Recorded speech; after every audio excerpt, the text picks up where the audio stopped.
Kita berdoa. Kami bersyukur atas kebaikan Tuhan yang kami alami dalam hidup kami. Kami percaya setiap proses hidup kami ada di tangan Tuhan untuk mendewasakan iman kami di dalam Engkau Tuhan. Engkau adalah Bapa yang baik yang menolong kami semua. Biarlah firman-Mu pagi hari ini menolong kami, meneguhkan kami, bahkan memampukan kami semua Tuhan untuk menjalani hari kami. Kami awali hari ini dengan penuh sukacita. Di dalam nama-Mu kami berdoa dan bersyukur. Haleluya. Amin. Shalom, selamat pagi buat kita semua Bapak Ibu yang dikasihi Tuhan, dan yang bagi Bapak Ibu yang merayakan Kongsi, selamat merayakannya. Kiranya Tuhan memberkati dan berkat Tuhan selalu melimpahkan kita. Bapak Ibu yang dikasihi Tuhan, hari ini saya memberikan tema adalah Injil itu adalah kekuatan Allah. Injil adalah kekuatan Allah, di mana kita harus menyadari bahwa akhir zaman ini akan membawa kita kepada pengajaran-pengajaran, mungkin ada pengajaran-pengajaran yang tidak sesuai dengan Alkitabiah. Maka dari itu, Injil itu menjadi landasan iman kita. Karena Injil itu sendiri adalah kabar baik. Jadi seseorang yang menyampaikan Injil atau seseorang Kristen atau kita orang percaya semestinya harus hidup di dalam Injil Tuhan itu sendiri. Atau semestinya kita mewujudkan kita ada di dalam damai sejahtera dan sukacita yang Tuhan berikan bagi kita. Maka dari itu Bapak Ibu, mari kita melihat Alkitab kita bersama-sama di dalam Roma pasal 1 ayat 16 dan 17. Saya membacakannya. Sebab aku mempunyai keyakinan yang kokoh dalam Injil. Karena Injil adalah kekuatan Allah yang menyelamatkan setiap orang yang percaya, pertama-tama orang Yahudi, tetapi juga orang Yunani. Sebab di dalamnya nyata kebenaran Allah yang bertolak dari iman dan memimpin kepada iman. Seperti ada tertulis, orang benar akan hidup oleh iman. Bapak Ibu yang dikasihi Tuhan atau saudaraku, kita sebagai orang percaya harus mempunyai keyakinan yang kokoh. Harus mempunyai identitas diri kita bahwa kita bukan orang yang gampangan. Atau kita bukan orang yang tidak dicintai Tuhan. Sebab Alkitab berkata, sebab aku mempunyai keyakinan yang kokoh. Kalau kita melihat dalam kata aslinya, Paulus menegaskan bahwa aku tidak malu memberitakan Injil. Aku tidak segan-segan memberitakan Injil. Aku tidak bercanda dalam memberitakan Injil. Sebab kenapa? Injil itu mengandung yang pertama adalah kekuatan Allah. Ketika Bapak Ibu Saudara dan saya berserah penuh kepada Tuhan, menikmati firman-Nya, menikmati pembacaan perenungan kita dan perjalanan iman kita dengan Tuhan, maka Injil itu akan menjadi kekuatan bagi kita. Menjadi kekuatan dalam hidup kita. Menjadi satu power yang begitu luar biasa dalam hidup kita, sehingga hidup kita mengalami perubahan. Karena kenapa kita bisa mengalami perubahan? Karena ada Injil Kristus di sana, ada kekuatan Allah di sana. Jadi orang yang mendengarkan firman atau orang yang bergantung kepada firman, yang memulai harinya dengan firman, ada kekuatan di sana. Dan di dalam kekuatan Allah itu ada berkat yang Tuhan sediakan bagi kita. Kondisi hidup memang ya Bapak Ibu ya, sesuai dengan kesaksian Ibu Lydia tadi, bahwa secara tidak sadar kita itu selalu bisa menyimpan kepahitan, bisa menyimpan rasa sakit, bisa menyimpan rasa dendam. Secara tidak sadar kita menyimpannya dan berkata, aku loh nggak punya rasa sakit dan segala macam kan. Tapi Alkitab berkata, orang yang mengalami hal-hal seperti ini menjauhi dirinya dari kasih Tuhan. Kasih Tuhan itu kekuatan, ada power yang diberikan oleh Tuhan kepada kita. Kapan itu? Di dalam Injil, di dalam sukacita, di dalam kabar gembira. Karena Injil itu kabar gembira.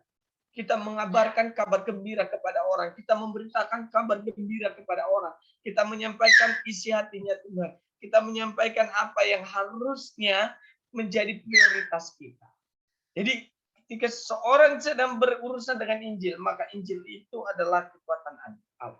Kenapa Paulus tidak malu? Jadi jangan pernah kita malu menyampaikan bahwa kita itu adalah orang Kristen. Jangan pernah kita malu mengatakan bahwa kita itu adalah anak-anak Tuhan. Mari coba kita lihat Matius 10 ayat 32 dan 33.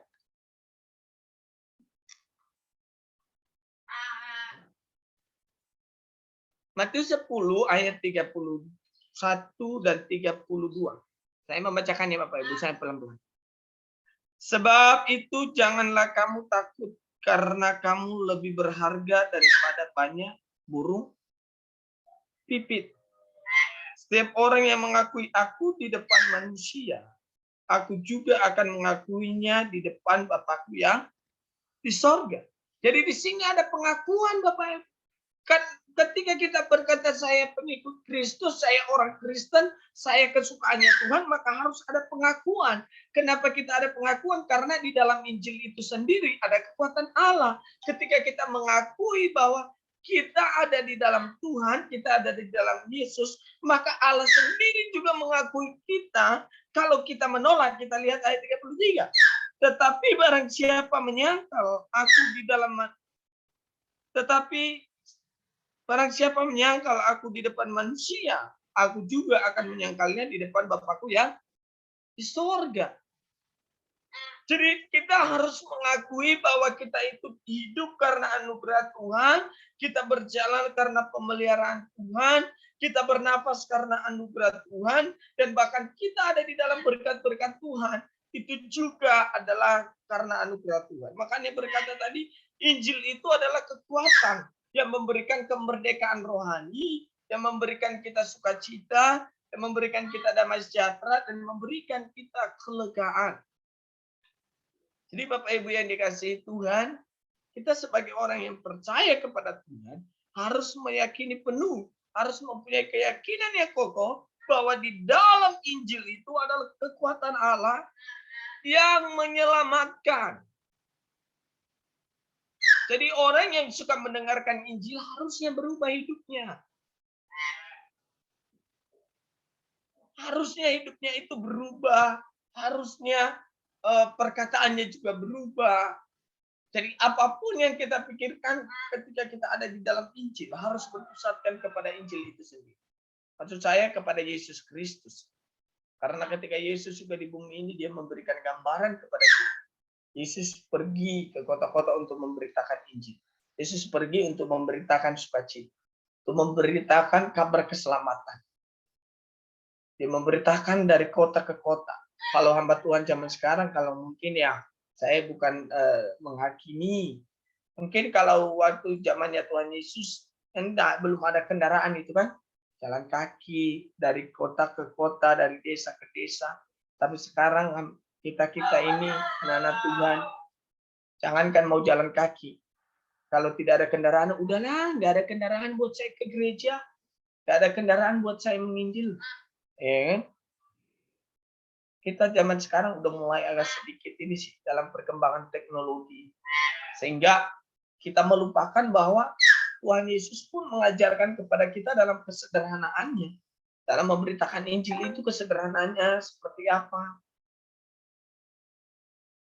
Dari itu Bapak Ibu, bahwa Injil itu harus membawa kepada keselamatan.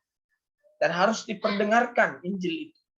Sehingga ketika orang mendengarkannya ada sukacita, ada kemenangan, dan ada melingkupi hidupnya hal-hal yang baik. Jadi Bapak Ibu yang dikasihi Tuhan, mari kita bergantung penuh kepada Tuhan. Mari kita membangun hubungan yang erat dengan Tuhan. Hubungan yang mencintai Tuhan lebih daripada segala yang ada.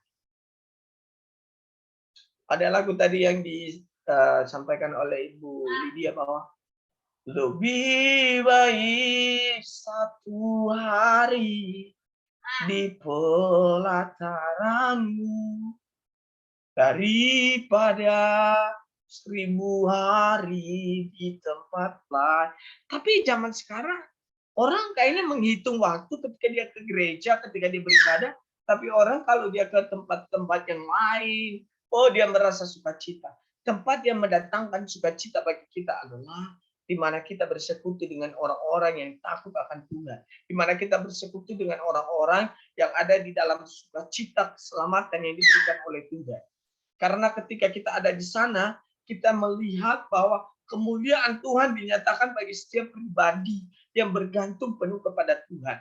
Apapun masalahnya, apapun problemanya, apapun yang menjadi pergumulan hidup kita, ketika kita bergantung penuh kepada Tuhan, ketika kita bergantung penuh kepada Injil, dan kita mempunyai keyakinan yang kokoh bahwa Injil itu akan merubah hidup kita dari hari ke hari, dari menit ke menit, dari hari, dari kita yang buruk, dari kita yang tidak berguna, dari kita yang hancur, dari kita yang amburadul hidupnya, Tuhan menyelamatkan kita. Itu anugerah bagi kita. Kalau kita diberikan kesempatan untuk ikut Tuhan, ikutlah Tuhan dengan benar. Yang Alkitab berkata, Injil itu adalah kekuatan Allah yang menyelamatkan.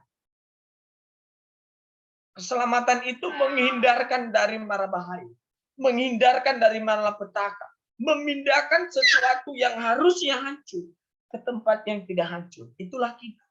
Harusnya kita tidak pantas menerima anugerah itu, tetapi kita dipantaskan oleh Tuhan untuk menerima anugerah itu. Harusnya kita tidak layak menerima keselamatan itu, tapi Tuhan melayakkan kita untuk menerima keselamatan itu. Maka dari itu Alkitab berkata, janganlah ada seorang pun yang menganggap dia hebat. Karena tanpa Tuhan kita tidak bisa berjalan. Tanpa roh Tuhan kita tidak mampu hidup kudus. Tanpa roh Tuhan kita tidak mampu melihat kerajaan Tuhan. Tanpa roh Tuhan kita tidak mampu disadarkan bahwa kita itu sering berdosa. Sering menghina Injil. Sering tidak meyakini Injil yang kita percayai. Sering mempunyai keraguan. Tapi pagi hari ini saya mengingatkan, di dalam Injil itu ada keselamatan. Di dalam Injil itu ada pemulihan bagi Bapak Ibu Saudara. Yang berikutnya di ayat 17. Sebab di dalamnya nyata kebenaran. Di dalam Injil itu nyata kebenaran Allah. Nyata kebenaran Tuhan.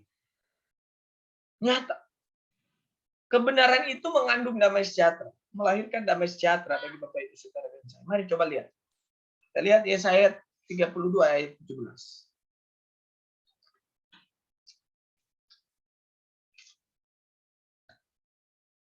Saya membacakannya Bapak Ibu. Yesaya 32 ayat 17.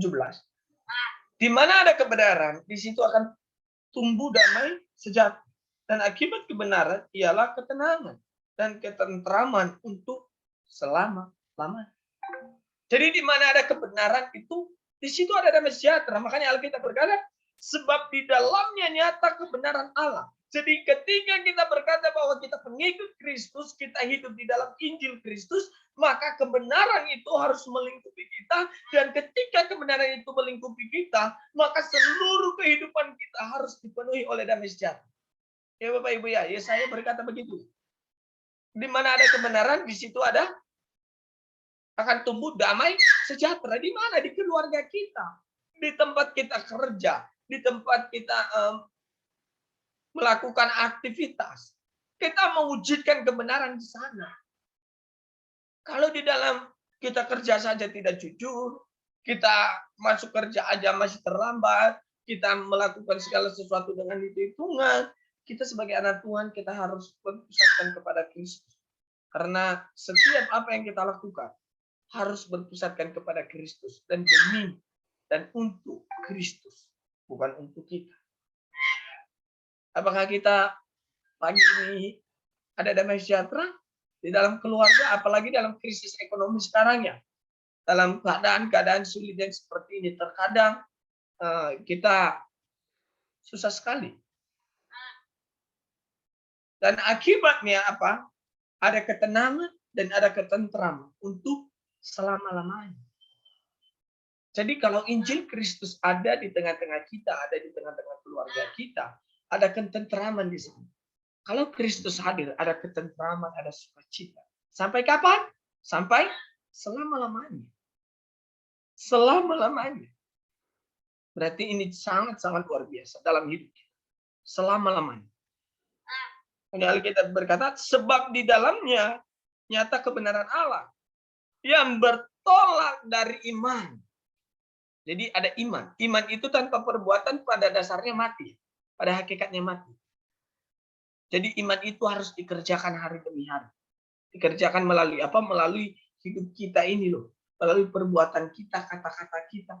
Bukan kalau kita berkata, kita akan dihakimi sesuai dengan perbuatan kita.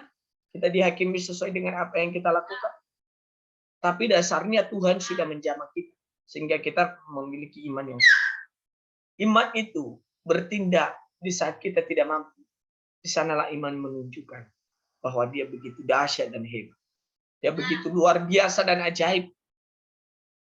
Jadi marilah kita beriman. Sebab iman itu adalah dasar dari segala sesuatu yang kita harapkan. Dan bukti dari segala sesuatu yang tidak kita lihat. Mungkin Anda belum melihatnya. Mungkin Anda belum ini masalahku besar. Ini pergumulanku besar. Aku nggak bisa melewati ini. Tapi kalau dengan iman, kita bisa melewati. Karena kenapa? Karena Tuhan yang bersama-sama dengan kita. Ketika Tuhan bersama-sama dengan kita melewatinya, kita mampu berkata, saya bisa melewatinya. Saya mampu melewatinya. Tuhan tidak pernah gagal mendesain hidup kita. Jangan kita yang gagal. Karena terkadang kita berjalan dalam kehendak kita sendiri. Terkadang kita berjalan dalam kehendak bebas kita sendiri. Terkadang kita berjalan, itu nantilah Tuhan. Itu nomor 2 Tuhan. Mana ada Tuhan tahu kalau saya buat dosa. Mana ada Tuhan tahu kalau ini segala macam. Tuhan itu tidak buta. Tuhan selalu perhatikan hidup kita. Kalau kita berkata, baik di saat kita tidur, di saat kita makan, di saat kita berdiri, di saat kita melakukan apapun. Tuhan tahu dan tidak ada yang tersembunyi di hadapan kita. Makanya ketika kebenaran itu lahir di dalam hati Bapak Ibu Saudara dan saya. Ketika kebenaran itu memerdekakan Bapak Ibu Saudara dan saya. Mari, hiduplah di dalam damai sejahtera. Dan hiduplah di dalam ketenangan dan ketentraman. Ketentraman, hidup di dalam situ. Maka ketika kita tidak kerja begini bukan. Tapi kita kerja dengan senyum, kita kerja dengan lepas, kita melakukan segala sesuatu dengan lepas. Kita berkegiatan dengan sukacita, dengan damai sejahtera. Dari itu dilanjutkan lagi dan memimpin kepada iman. Seperti ada tertulis, orang benar akan hidup oleh iman. Iman pasti punya tantangannya. Abraham adalah bapak orang beriman. Tapi dia punya tantangannya. Punya. Kenapa dia bisa melewati tantangan itu? Karena dia mempunyai hubungan yang erat. Dia mempunyai hubungan yang intim dengan Tuhan. Sehingga ketika Tuhan menguji imannya, dia mampu lewatinya. Kenapa? Karena dia tahu bahwa ketika Tuhan yang melakukannya, memanggilnya, maka Tuhan juga bisa mampu melakukan mujizat. Jadi iman itu pengenalan kita dengan Tuhan, pengalaman-pengalaman pribadi kita. Ya toh? Ada pengalaman-pengalaman pribadi kita dari hari ke hari gitu kan. Pengalaman pribadi kita seperti Ibu Lia tadi berkata dalam meja operasi, dia melihat kebaikan Tuhan di sana, dia melihat di proses di sana. Jadi pengalaman iman itu timbul dari hari ke hari. Oh iya, rupanya Tuhan sayang kepada saya ya. Rupanya Tuhan itu ada bersama saya ya. Rupanya Tuhan itu mengasihi saya. Jadi di tengah-tengah dunia yang semakin jahat ini, Bapak Ibu yang dikasihi Tuhan, mari kita terus beriman kepada Tuhan. Jangan goyang imannya.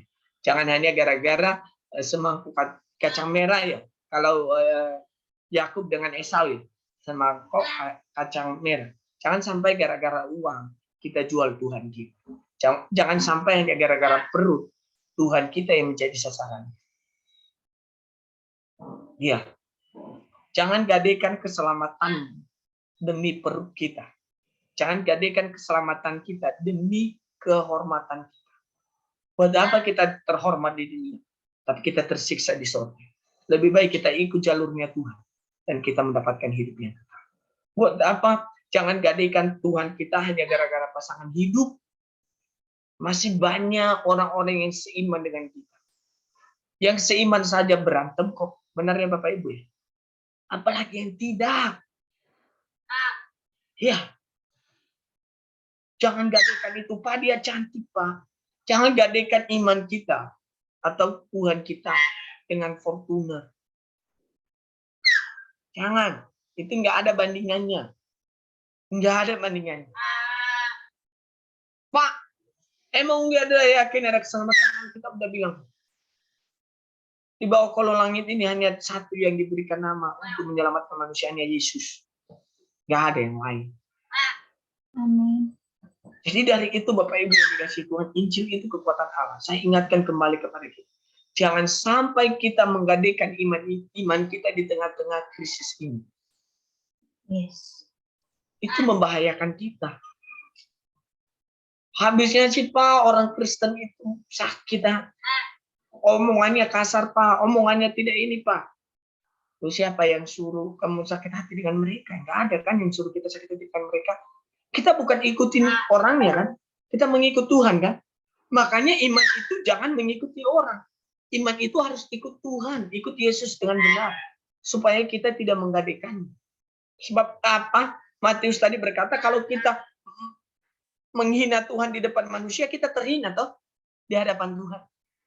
Buat apa kita memiliki seisi dunia, kata Alkitab? Kalau kita kehilangan nyawa. Hal yang berharga dalam hidup seseorang itu adalah nyawanya.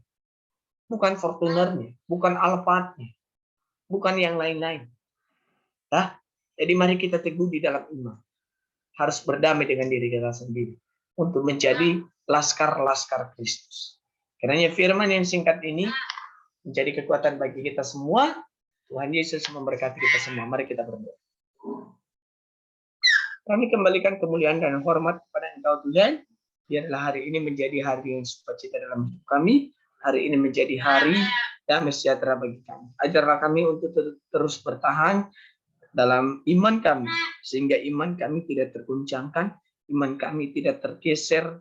Iman kami tetap teguh di dalam Engkau Tuhan. Terima kasih buat pagi hari ini. Biarlah damai sejahtera dan sukacita Tuhan menyertai kami semua. Haleluya. Amin. Saya kembalikan kepada Ibu. Amin. Terima kasih Pak. Firman-Nya luar biasa pagi ini. Sangat memberkati. Selamat pagi dari Papua ya ini ya. Pak siapa ini? Untuk penginjil, para hamba-hambamu dan setiap tubuh Kristus yang ada ya Tuhan. Kami mengklaim janji Tuhan bahwa Tuhan senantiasa menyertai kami senantiasa sampai akhir zaman. Dan kiranya janji firman-Mu itu ya Tuhan terus memelihara setiap kami orang-orang yang percaya kepadamu. Para hamba-hamba Tuhan, para penginjil, tubuh Kristus dimanapun kami berada di seluruh negara Indonesia ini ya Tuhan. Biarlah gereja Tuhan terus setia dalam melayani Tuhan, dalam membawa kabar Injil-Mu ya Tuhan. Biarlah gereja Tuhan, tubuh Kristus, para hamba-hamba Tuhan, para penginjil, kiranya kami semua Tuhan boleh menjadi pelaku-pelaku Injil yang setia sampai mati. Kami berdoa ya Tuhan, pakai setiap kami, para penginjil, para hamba-hamba Tuhan, tubuh Kristus. Tuhan terus urapi kami, terus kuatkan kami, agar kami boleh menjadi pelaku Injil, menjadi orang-orang yang memperkatakan Injil, orang-orang yang Tuhan pakai menjadi penyambung lidah Allah, menjadi perpanjangan tangan Tuhan, dimanapun kami berada ya Tuhan. Teguhkan itu dalam hati kami. Biarlah panggilan jiwa kami menjadi pengikut Kristus itu, menjadi orang Kristen itu, adalah benar-benar diteguhkan dalam hati kami masing-masing. Benar-benar ditopang kami oleh kekuatan Roh Kudus-Mu ya Tuhan. Kami berdoa ya Tuhan, kelompok pendoa syafaat-syafaat yang baik dalam grup Zoom ini maupun di tempat-tempat lain. Tuhan topang ya Tuhan, kelompok pendoa syafaat. Kami tahu Tuhan bahwa setiap doa-doa kami, Tuhan akan kabulkan yang terbaik. Dan biarlah kehendak-Mu yang terjadi ya Tuhan, dalam setiap doa-doa kami. Kami merindukan ya Tuhan, supaya ada kesatuan tubuh Kristus. Dan biarlah ya Tuhan, setiap gereja yang ada, setiap lembaga gereja Kristen yang ada ya Tuhan, biarlah kami semua boleh mengalami pertumbuhan iman dalam kasih karunia-Mu. Biarlah kami boleh terus mengalami pengenalan demi pengenalan akan Allah. Tingkatkan, tambahkan iman kami ya Tuhan. Yang lemah di antara kami, biarlah Tuhan mencukupkan kasih karunia itu, mencurahkan kasih karunia yang berlimpah-limpah, supaya yang lemah boleh dikuatkan ya Tuhan. Supaya biarlah kami menjadi saksi-Mu, topang dan sokonglah kami ya Tuhan, dengan kekuatan yang baru, pikiran yang baru, hati yang baru. Terus kami dibaharui dari keseharian. Tolonglah Tuhan. Mungkin kami banyak sekali yang tidak berdaya. Apa saja kebentuk, apa saja kelemahan-kelemahan kami, tidak ada yang tersembunyi bagi-Mu. Tetapi pada pagi hari ini kami membawa tubuh Kristus, membawa doa kami ini, mewakili tubuh Kristus yang ada di Indonesia. Tuhan, berkatilah umat-Mu. Curahkanlah Roh Kudus-Mu yang berlimpah-limpah memenuhi kami, menguasai kami, mengendalikan kami, agar kami hamba-hamba-Mu, para hamba-Mu, para penginjil, tubuh Kristus dimanapun kami berada, boleh tetap diselimuti oleh kasih karunia-Mu, dibentengin oleh kuasa-Mu, dan kami boleh terus menjadi garam dan terang-Mu dalam setiap aktivitas kami. Terima kasih Tuhan. Kami berdoa juga untuk setiap kami, hamba-hamba-Mu, para pendeta, para penginjil, tubuh Kristus, gereja Tuhan yang ada di Indonesia. Bebaskan kami Tuhan dari virus yang semakin merajalela saat ini. Bebaskan kami ya Tuhan, tutup bungkus kami dengan kuasa darah Yesus. Biarlah darah kudus-Mu menyucikan kami semuanya, dan menjadi perpanjangan tangan Tuhan, menjadi alat Tuhan yang memancarkan sinar kemuliaan Tuhan bagi orang-orang di sekitar kami. Biarlah menjadi alat pembeda bagi semua orang yang ada di sekitar kami. Pakai kami semua ya Tuhan. Kami berdoa kiranya virus Omikron yang sedang heboh-hebohnya saat ini ya Tuhan, kami meyakini dan mengklaim janji Tuhan bahwa tidak akan tembus kepada kami, karena kami ada dalam perlindungan Tuhan kami Yesus Kristus. Engkau yang menolong kami ya Tuhan. Kami menggantungkan seluruh tubuh, jiwa, roh kami, harapan kami, kasih kami dalam kasih karunia di dalam nama Yesus. Kami menerima itu ya Tuhan. Terima kasih. Sekali lagi kami bersyukur ada dalam Zoom ini, dan bukanlah suatu kebetulan kami boleh menjadi alat bagi Tuhan mendoakan tubuh Kristus yang ada.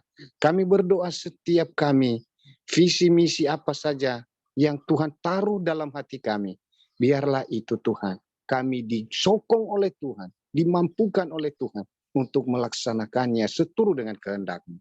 Terpujilah Engkau Tuhan. Kami menaikkan doa syafaat ini di dalam nama Yesus, Tuhan dan Juru Selamat kami yang hidup. Haleluya. Doa penutup dan doa berkat oleh hambanya Pak Efrianto. Minta tolong, ada yang kelupaan, Pak Yunis tadi belum didoakan. Minta tolong didoakan sekalian ya. Baik, mari kita menutup ibadah kita berdoa. Hormat pujian kami naikkan kepada Tuhan Yesus Kristus yang sudah menebus kami dari cara hidup kami yang sia-sia. Kiranya juga di pengunjung ibadah kami akan memberkati Pak Yunis, biarlah Engkau menjadikan hamba-Mu ini menjadi anak Tuhan yang berkenan kepada Tuhan dan menjadi berkat dimanapun dia berada.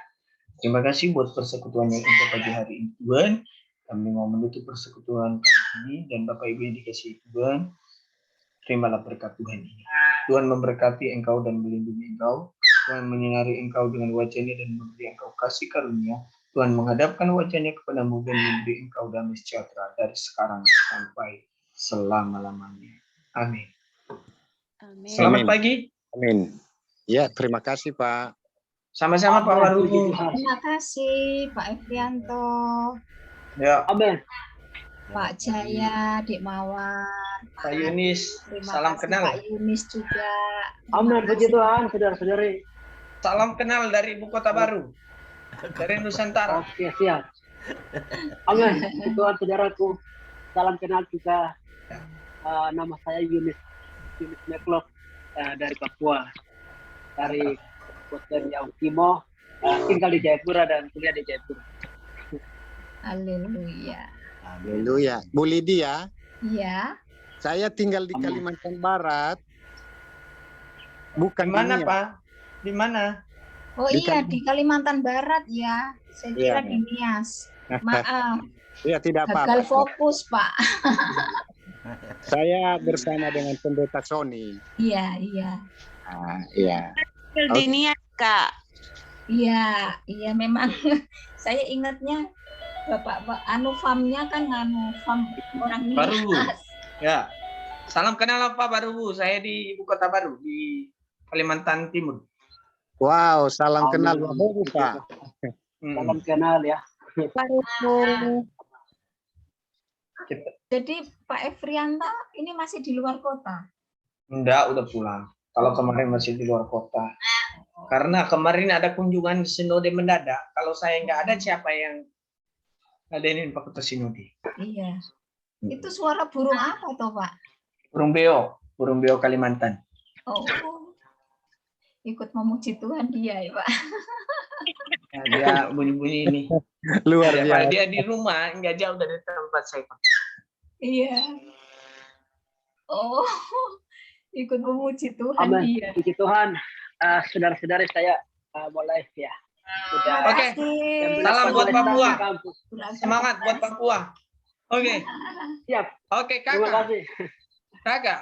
Kantung semua bersaudara. Kita orang semua bersaudara, ya. Siap, saudaraku. Oke. Oke, terima kasih. Baik. Siap, Kakak.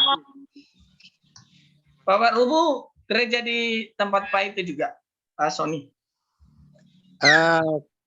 Kelompok ada kelompok, saya diberi dalam kelompok aja, mengkoordinir kelompok. Mantap. Beliau ini Bapak pendeta full ya, bukan evangelis kan? Siapa itu, Pak? Pak Bu. Waru. Pak Oh. Waru. Saya evangelis, Bu. Oh, evangelis. Nah, saya belum pendeta, belum. Oh. Akan menjadi. Kita Ya. juga hamba Tuhan.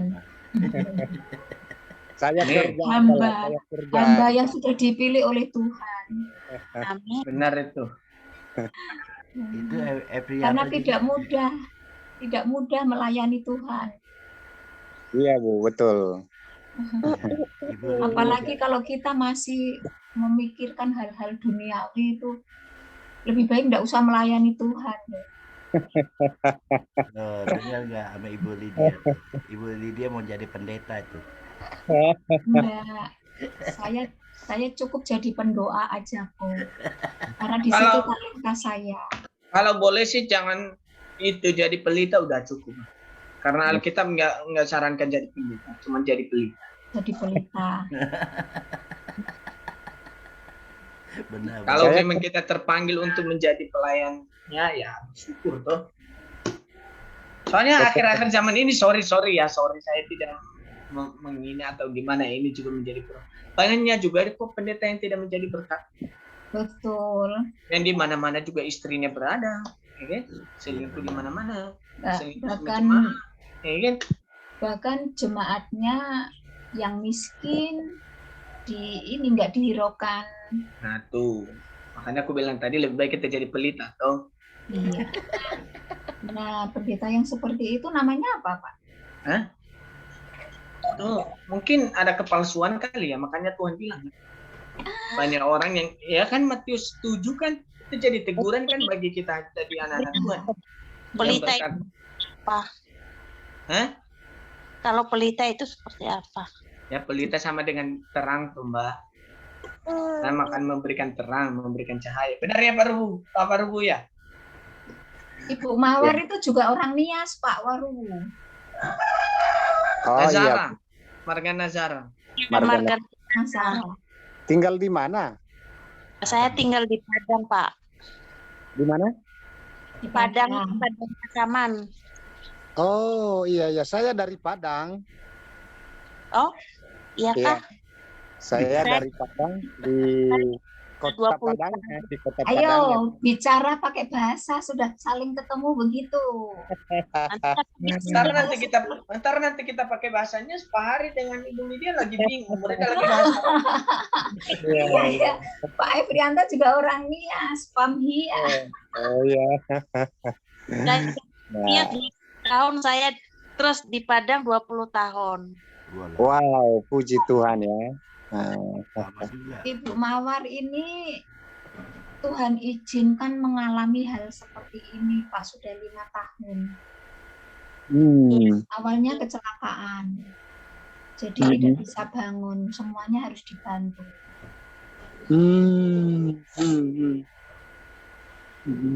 Di dalam tubuhnya itu juga sudah terpasang pen seumur hidup seperti saya sekarang. Kalau saya baru 2 minggu ini sudah sudah rasanya mengeluh, enggak sembuh-sembuh. Lupa bahwa sedang diproses oleh Tuhan. Iya. Jadi manusia besi ini. Semuanya ada maksudnya kok. Jadi ada seorang penginjil yang pergi ke Papua itu kan. Tiba-tiba pernah dia jatuh. Ketika dia jatuh, giginya copot semua. Habis semua giginya kan. Terus dia pakai gigi palsu. Ketika dia pakai gigi palsu, sampailah dia di Papua. Ketika dia sampai di Papua, orang Papua nggak terima dia karena memberitakan Injil kan. Ini benar ini ada kisah-kisah. Nggak memberitakan Injil, tiba-tiba kan penasaran kan? Tiba-tiba penasaran orang-orang yang di situ kan. Dia copot giginya ketika dia mandi. Dilihatinlah sama kepala suku Papua kan, takut mereka. Ini bisa copot giginya kan, baru dipasang lagi giginya, ketemu kepala sukunya bilang, Pak, kami mau terima Injil yang Bapak beritakan, katanya. Sungguh luar biasa Bapak bisa copot gigi, katanya. Jadi maksudnya begini, jadi setiap yang terjadi dalam hidup kita itu biasanya ada maksud dari Tuhan. Ada satu lagi cerita begini. Dia ada raja. Rajanya ini suka berburu. Dia suka berburu. Tiba-tiba ada pengawalnya bersihkan senjatanya. Lagi digosok-gosok senjatanya. Tiba-tiba senjatanya lepas. Kena kakinya raja. Putus satu. Marah raja. Ketika dia marah, dia jebloskanlah di dalam penjara ini. Pengawalnya ini. Ketika dia jebloskan, syukur kan? Nah, raja mau berburu lagi. Namun itu kakak Via itu, kakak Yusuf di dapur. Ketemu dengan suku kanibal yang semuanya makan orang kan? Dia sendiri, dia tidak mau bawa pengawal. Ketika dia kecewa dia dengan pengawal-pengawalnya katanya. Hanya dia bawalah, dia pergi sendiri. Jauh ke pedalaman, ketemulah dia sama orang-orang yang suka memakan manusia. Ketika ketemu, nah, ada persyaratannya. Kalau orang yang harus dimakan itu yang utuh. Jadi dari kaki, tangan semua harus utuh kan. Diperiksa, rupanya rajanya udah hilang jempol kakinya. Jadi dia nggak jadi dimakan oleh orang-orang itu. Makanya saya punya kesimpulan bahwa semua yang terjadi itu biasanya Tuhan menjadikan itu sebagai alat pertolongan bagi kita. Amin. Luar biasa itu. Jadi jangan sedih-sedih terus. Dan seperti kakek yang saya bilang kemarin kan. Pernah kan dengar cerita kemarin yang saya cerita kemarin? Ada kakek yang suka makan daging babi, dia makan daging babi. Saya yang belum dengar. Nah, dia suka makan daging babi. Ketika dia suka makan daging babi, rupanya kakek itu udah pakai gigi palsu juga. Udah mulai rontok lagi giginya. Diundanglah dia di sebuah pernikahan. Ketika dia diundang di sebuah pernikahan, pernikahannya mewah. Nah, karena ada sop babi biasanya pernikahan kan ambil sendiri tuh, ambil sendiri prasmanan kan. Tiba-tiba Gigi kelopok. lama opa di depan sebab itu digoncang kancing. Nomor belakang lama. Opa, kok lama betul Pak Opa di tempat sebab ini udah ngantri. Mohon maaf, gigi palsu saya jatuh ke dalam sebab katanya. Makan gigi dari giginya Opa. Pak Yanto, saya nggak berani ketawa.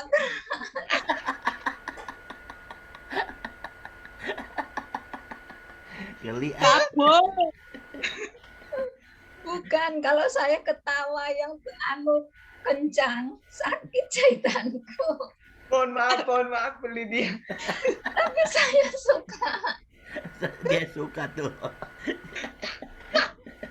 Biar happy, biar suka. Ada aja loh. Ada lagi nggak? Ada lagi nggak ceritanya? Udah cukup nanti Bu Lydia nanti nggak itu lah. Aduh. Oke lah. Biasanya bisa ketawa lepas saya. Ini ditahan-tahan. Ya itu bagus Bu. Ada Ini lagi coba nggak? lihat kenapa saya dari tadi kan minum terus itu sedikit-sedikit karena apa? Mau batuk saya tahan. Sekarang udah ketawa loh.